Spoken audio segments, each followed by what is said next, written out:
صلی علی رسولہ الکریم اما بعد فاعوذ باللہ من الشیطان الرجیم بسم اللہ الرحمن الرحیم وَلَقَدْ خَلَقْنَا الْإِنسَانَ مِنْ صَلْصَالٍ مِّنْ حَمَإٍ مَسْنُونٍ صدق اللہ العظیم۔ محترم سامعین اکرام، آج کی اس نشست میں حضرت آدم علیہ السلام کی تخلیق کا ہم ذکر کریں گے۔ اللہ تعالیٰ نے حضرت آدم علیہ السلام کو پیدا فرمایا، دو مرحلوں میں پیدا فرمایا۔ پہلے اللہ تعالیٰ نے حضرت آدم علیہ السلام کا جسم بنایا۔ حضرت ابو موسیٰ اشعری رضی اللہ تعالیٰ عنہ فرماتے ہیں کہ نبی کریم صلی اللہ علیہ وسلم نے ارشاد فرمایا کہ اللہ تعالیٰ نے آدم علیہ السلام کو پیدا کرنے کے لیے تمام زمین سے اللہ تعالیٰ نے مٹھی بھر خاک جمع کی اور اس سے پھر حضرت آدم علیہ السلام کو بنایا، جس سے حضرت آدم علیہ السلام کی اولاد میں بھی اس مٹی کا اثر ہے۔ بعض سیاہ فام ہیں، بعض سفید فام ہیں، بعض سرخ ہیں اور بعض سخت مزاج، نرم مزاج، یہ مٹی کا اثر ہے۔ تو حضرت آدم علیہ السلام کے جسم کو اللہ تعالیٰ نے بنایا تو وہ جمعہ کا دن تھا اور اس جمعہ کے دن کی مقدار 40 سال تھی۔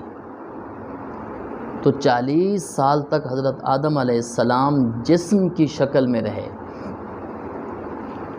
فرشتے وہاں سے گزرتے، دیکھتے، حیرت کا اظہار کرتے، شیطان بھی وہاں سے گزرتا اور اس جسم کو وہ چیک کرتا، اس کو ٹھوکر مار کر تو اس سے آواز آتی ہے، جس طرح برتن مٹی کا بنا ہوا ہو تو اس سے آواز آتی ہے۔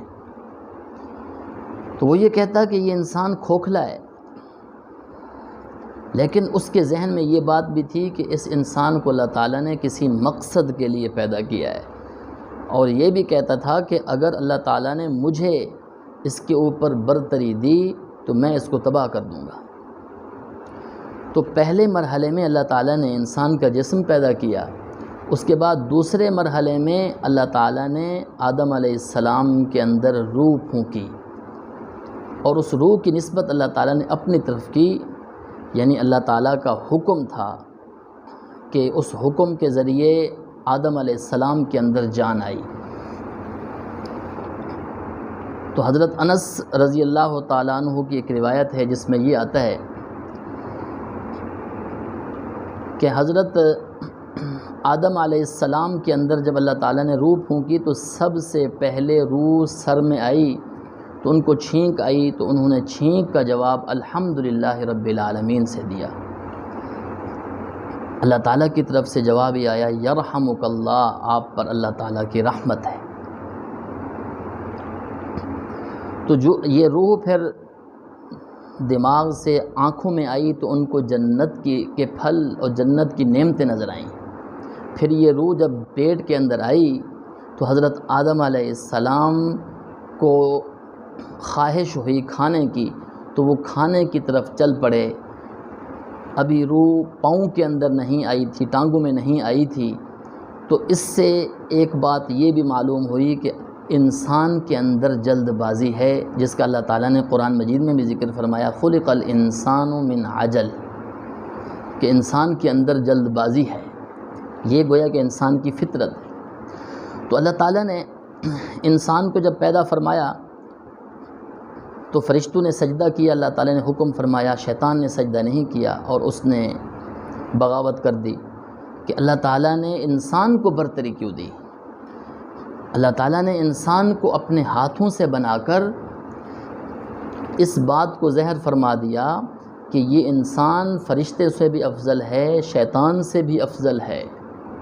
اور یہ شیطان کو بات اچھی نہ لگی، جس سے وہ حضرت آدم علیہ السلام اور اولاد آدم کا وہ دشمن ہوا، اور اس نے اپنی دشمنی کا اظہار اللہ تعالیٰ کے سامنے بھی کیا اور اللہ تعالیٰ سے مہلت مانگی۔